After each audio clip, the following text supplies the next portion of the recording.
እናቴ ነገር አይሆንልኝም፣ እሷም የኔ ነገር አይሆንላትም። ባላገር የጥበብ አገር የፍቅር አገር ባላገር ማንስ ያቆላምጠው ማንስ ያነሳሳው ድንገት ሞት መጣና ሰሜዋን ሲያነሳው። እስኪ ጠይቁልኝ ሐኪሞቹን ሁሉ እስኪ ጠይቁልኝ ልጆቹንም ሁሉ እስኪ ጠይቁልኝ እናቱንም ሁሉ ምን ቃል ትቶ ሂዷል ላድናቂው በሙሉ።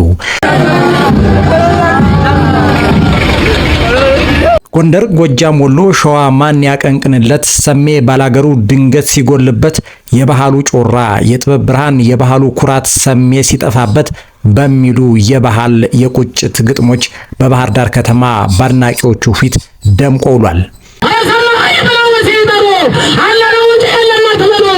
የኢትዮጵያ አርሶ አደር ጠበቃና አምባሳደር የነበረው ድምጻዊ ሰማኸኝ በለው ሰሜ ባላገሩ ድንገት ቅጥፍ ብሎ መሞቱ ሲሰማ ጥበብ ጥቁር ለበሰች፣ ባህር ዳርም እርሟን አወጣች። ሰሜ ባላገሩ ለእናቱ ልዩ ፍቅርና ስሜት እንዳለው በአንድ ወቅት ሚዲያ ላይ የተናገረው እውነታ ነበር። እኔ ለእናቴ እናቴ ለእኔ ያለን ፍቅር ከሁሉም ይለያል ይለናል ሰሜ ባላገሩ። እናቴ ነገር አይሆንልኝም፣ እሷም የኔ ነገር አይሆንላትም። ሰሜ ጠዋት ከእንቅልፉ ሲነቃ ፈጣሪውን ካመሰገነ በኋላ ቀጥሎ ወደ እናቱ ደውሎ ደናደሽ እናቴ ይላታል። የእናቱን ናፍቆት በልቡ ይዞ የሚዞረው ሰሜ ጠዋት ደውያለሁ ብሎ ማታ ዝም ብሎ ለመተኛት አይዳዳም። ይልቁንም ደውሎ ደህና ዋልሽ እናቴ የሚለውን የተለመደ የቀን ተቀን ተግባሩን ካደረገና የእናቱን ውሎ ከጠየቀ በኋላ ወደ መኝታ ክፍሉ ያቀናል። ታዲያ ይህ የአንድ ቀን የሳምንት ተግባሩ ብቻ አይደለም፣ ይልቁንም ሁልጊዜም የሚያደርገው እንጂ። ጠዋት ከእንቅልፌ ስነሳ የመጀመሪያ ስራዬ ፈጣሪን አመስግኜ ስልኬን መነካው እናቴ ጋር ነው። ዛሬ አባይ ገባሩ ጣና እና ታላቁ አባይ በልጃቸው ሐዘን ጥቁር ካባቸውን ደርበዋል። ሐዘናቸው ጥልቅ ሆኗል። የሀገራችን የባህል ተጫዋች አምባሳደሩ ሰማኸኝ በለው ከዚህ ዓለም በሞት መለየቱን ተከትሎ በባህር ዳር ከተማ የተደረገውን ታሪካዊና ልብ ሰባሪ የቀብር ስነ ስርዓት ያበረከታቸውን የ7 አልበሞችና የ20 ነጠላ ዜማዎች ታላቅ የጥበብ ጉዞ በዚህ ልዩ ዝግጅት ይዘንላችሁ ቀርበናል። እስከ መጨረሻው አብራችሁን ቆዩ። ብዙዎች እረ ባላገር በሚለው የባህል አጨዋወት የሚያውቁት ሰሜ ባላገሩ መድረክ ላይ ሲቆም ሰማይና ምድሩ አብሮ የሚያስተጋባ ይመስል ነበር።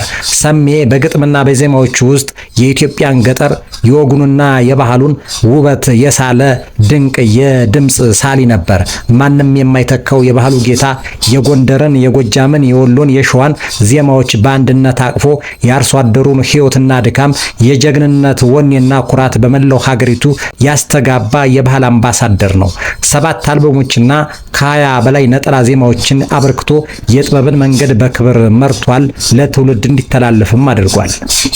ለብዙ ወጣት የባህል አቀንቃኞች መንገድ የጠረገ የሀገር በቀል ዕውቀትና የዜማ ንጉስ በመሆን እውነተኛ የሙዚቃ አባት ነው።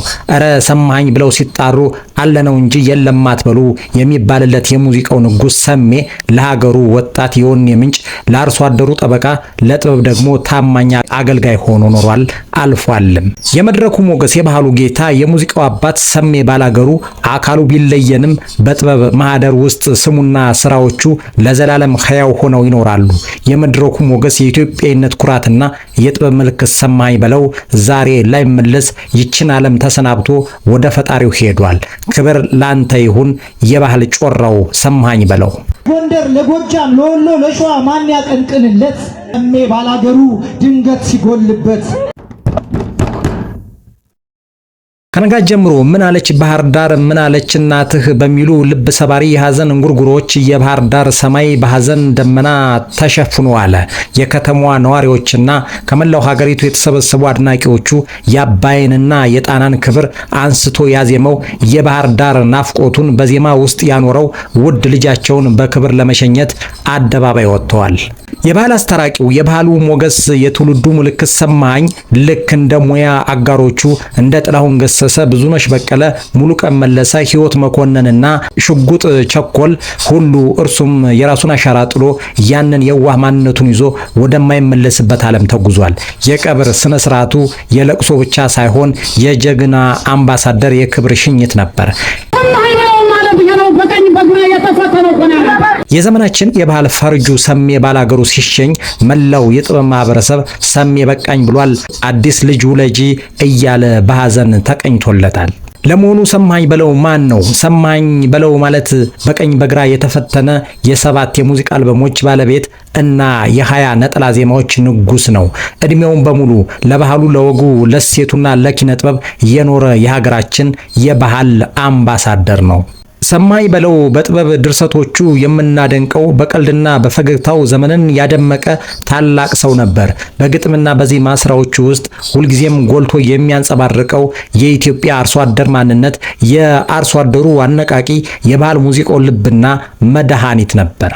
ባላገር የጥበብ ሀገር የፍቅር ሀገር እያለ ሲያቆላምጠው ማንስ እንደርሱ ሊያነሳሳው ይችላል? ሰማኝ ለዚህ ፈራሽ ገላ እያለ ያዜምና ሞት የማይቀር ዕዳ መሆኑን ቀድሞ በሙዚቃ የተናገረና ያዜመ በጥበቡ ብዙዎችን የማረካ አስተዋይ የዘመናችን ድንቅ አንቀንቃኝ ነበር። ሰሜ የባህር ዳር ናፍቆቱን የአባይና የጠናን ክብር በዜማዎቹ ውስጥ በጥልቀት ያኖረ የውሃና የሀገር ፍቅር መጋቢ ነበር። የሰውን ልጅ አፈርነትና ኃላፊነት በሚቆረቁሩ ጣዕመ ዜማዎቹ ያስተማረን ሰሜ የህይወትን ትግልና ሚስጥር ከመቃብር በላይ በሆኑ በስራዎቹ አሳይቶናል። ሰማኝ በለው የፍቅርና የባህል ብቻ ሳይሆን የወኔና የጀግንነትም ዘማሪ ነበር። እረ ሰማኝ ብለው ሲጣሩ አለ ነው እንጂ የለም አትበሉ ምሽግ ተራምዶ በሚሉ የባህል ሽለላዎቹ በስፋት እናውቀዋለን። ሰሜ ዘፋኝ ብቻ ሳይሆን ሀገር በጠላት በተወረረች ጊዜ ለሀገሩ የሚዘምትና ሰራዊቱን በዜማ ወኔ የሚያስታጥቅ የባህል ተጫዋች ነበር።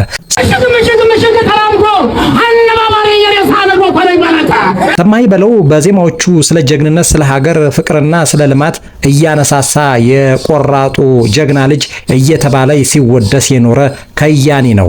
የባህል ባለውለታ የነበረ ሰሜ በአቀንቃኞቹ ጀግና ሲከዳ ጎበዝ ሲሞት ደስ ይለዋል ጅል በሚሉ ግጥምና ዜማዎች በባህር ዳር ከተማ አድናቂዎቹ በተገኙበት ሲወደስ ውሏል።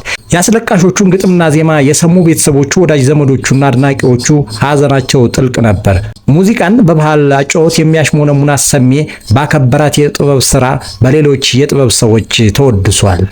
ሰማኝ በለው ሰሜ ባላገሩ አካሉ ከዚህ ዓለም ቢለይም የሰራቸው ስራዎች፣ ያዜማቸው የባህል ዜማዎች የአርሶ አደሩና ለባህላችን ያበረከተው ትልቅ አሻራ ለዘላለም በኢትዮጵያውያን ልብ ውስጥ ሕያው ሆኖ ይኖራል። የመድረኩ ሞገስ፣ የኢትዮጵያዊነት ኩራትና የጥበብ ምልክት ሰማኝ በለው ዛሬ ላይም ለሲችን ዓለም ተሰናብቶ ወደ ፈጣሪው ሄዷል። ክብር ላንተ ይሁን የባህል ጮራው ሰማኝ በለው።